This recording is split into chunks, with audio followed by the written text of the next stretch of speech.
Thank you. When I came into office, I promised to look at the world's challenges with open eyes and very fresh thinking. We cannot solve our problems by making the same failed assumptions and repeating the same failed strategies of the past. Old challenges demand new approaches. My announcement today marks the beginning of a new approach to conflict between Israel and the Palestinians. In 1995, Congress adopted the Jerusalem Embassy Act, urging the federal government to relocate the American embassy to Jerusalem and to recognize that that city, and so importantly, is Israel's capital. This act passed Congress by an overwhelming bipartisan majority and was reaffirmed by a unanimous vote of the Senate only 6 months ago. Yet for over 20 years, every previous American president has exercised the law's waiver, refusing to move the U.S. Embassy to Jerusalem or to recognize Jerusalem as Israel's capital city. Presidents issued these waivers under the belief that delaying the recognition of Jerusalem would advance the cause of peace. Some say they lacked courage, but they made their best judgment based on facts as they understood them at the time. Nevertheless, the record is in. After more than 2 decades of waivers, we are no closer to a lasting peace agreement between Israel and the Palestinians. It would be folly to assume that repeating the exact same formula would now produce a different or better result. Therefore, I have determined that it is time to officially recognize Jerusalem as the capital of Israel.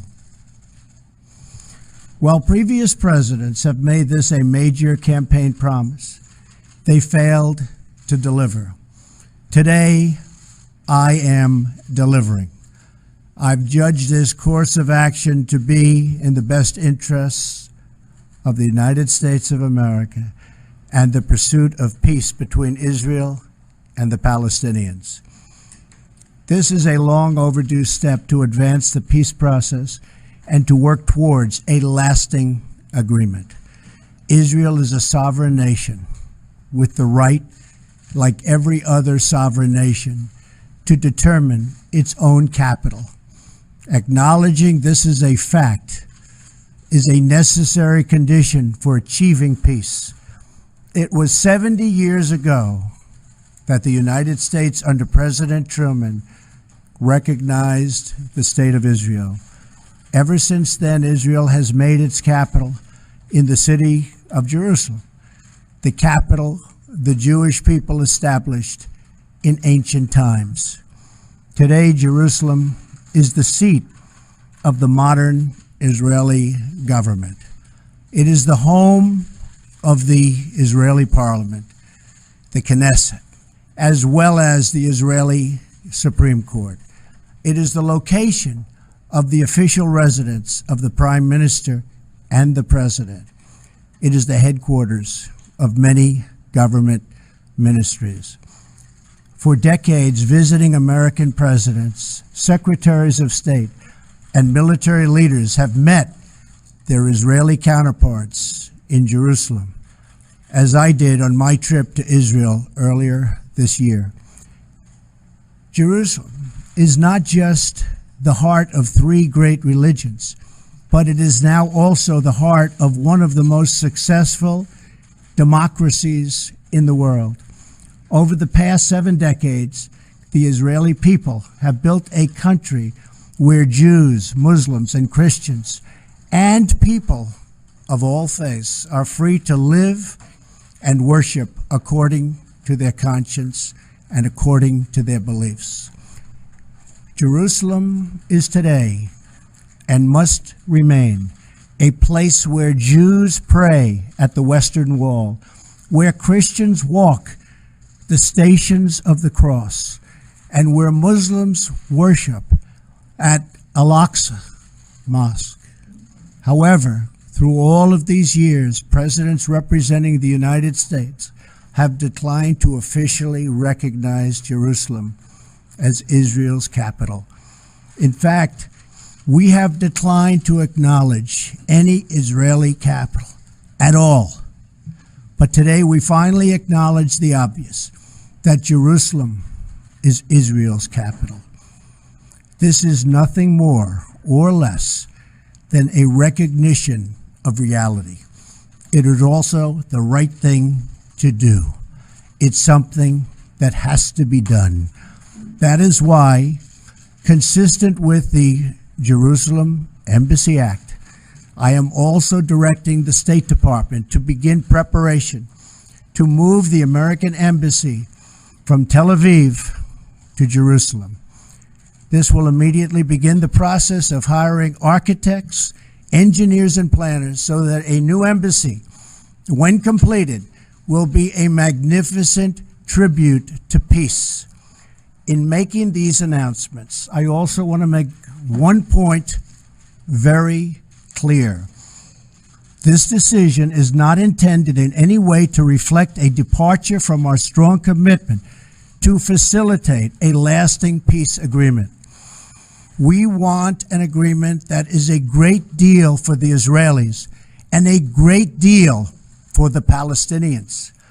We are not taking a position of any final status issues, including the specific boundaries of the Israeli sovereignty in Jerusalem or the resolution of contested borders. Those questions are up to the parties involved. The United States remains deeply committed to helping facilitate a peace agreement that is acceptable to both sides. I intend to do everything in my power to help forge such an agreement. Without question, Jerusalem is one of the most sensitive issues in those talks. The United States would support a two-state solution if agreed to by both sides. In the meantime, I call on all parties to maintain the status quo at Jerusalem's holy sites, including the Temple Mount, also known as Haram al-Sharif. Above all, our greatest hope is for peace, the universal yearning in every human soul. With today's action, I reaffirm my administration's long-standing commitment to a future of peace and security for the region. There will, of course, be disagreement and dissent regarding this announcement. But we are confident that ultimately, as we work through these disagreements, we will arrive at a peace and a place far greater in understanding and cooperation. This sacred city should call forth the best in humanity, lifting our sights to what it is possible, not pulling us back and down to the old fights that have become so totally predictable. Peace is never beyond the grasp of those willing to reach it. So today we call for calm, for moderation, and for the voices of tolerance to prevail over the purveyors of hate. Our children should inherit our love, not our conflicts. I repeat the message I delivered at the historic and extraordinary summit in Saudi Arabia earlier this year. The Middle East is a region rich with culture, spirit, and history. Its people are brilliant, proud, and diverse, vibrant, and strong. But the incredible future awaiting this region is held at bay by bloodshed, ignorance, and terror. Vice President Pence will travel to the region in the coming days to reaffirm our commitment to work with partners throughout the Middle East to defeat radicalism that threatens the hopes and dreams of future generations. It is time for the many who desire peace to expel the extremists from their midst. It is time for all civilized nations and people to respond to disagreement with reasoned debate, not violence.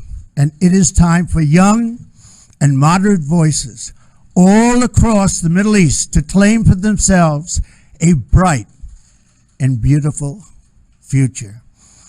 So today, let us rededicate ourselves to a path of mutual understanding and respect. Let us rethink old assumptions and open our hearts and minds to possible and possibilities. And finally, I ask the leaders of the region, political and religious, Israeli and Palestinian, Jewish and Christian and Muslim, to join us in the noble quest for lasting peace. Thank you. God bless you. God bless Israel. God bless the Palestinians, and God bless the United States. Thank you very much. Thank you.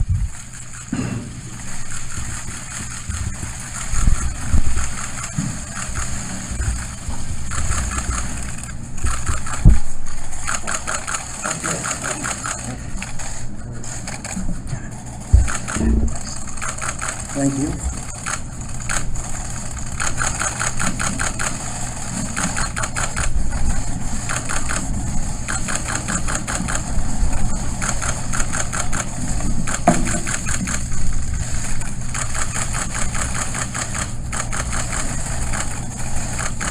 Thank you very much. Thank you.